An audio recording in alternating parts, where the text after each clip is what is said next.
Hello everyone. ये question UPSC 2021 का है। टॉपिक है कोडिंग डिकोडिंग। तो देखो यहाँ पे क्या लिखा हुआ है, मैथमेटिक्स को एक वर्ड से रिप्रेजेंट किए हुए हैं। तो सेम पैटर्न में देखना है कि सेम कोड से हम लोग को केमिस्ट्री को रिप्रेजेंट करना है उसी तरह से, ठीक है। जैसे अगर आप यहाँ पे देखते हो कि मैथमेटिक्स है, ओके। मैथमेटिक्स को यहाँ पे सबसे पहले एल लिखा हुआ है, फिर बी, फिर S I D, then N Z U H D are.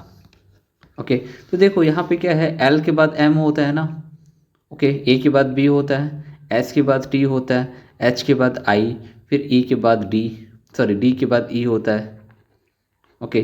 Then यहाँ पे हो जाएगा एम के बाद एन। तो ये सेक्वेंस दिख रहा है ना, अल्टरनेट ऑर्डर में दिया हुआ है यहाँ पर। तो सेम पैटर्न में केमिस्ट्री को भी लिखना है, ओके।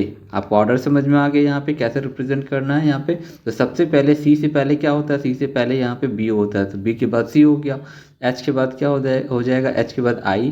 देन ई से पहले, ई से पहले क्या होता है, डी, ओके। फिर एम एन, यहाँ पे क्या होगा, एच आई, फिर एस टी, फिर यहाँ पर भी एस के बाद टी, फिर आर है, आर के बाद एस, और वाई से पहले क्या होगा, वाई से पहले हो जाएगा एक्स। तो देखो ये पूरा का पूरा वर्ड कहाँ पर प्रेजेंट है, ये बी ऑप्शन में, B I D N H T S S X, है ना।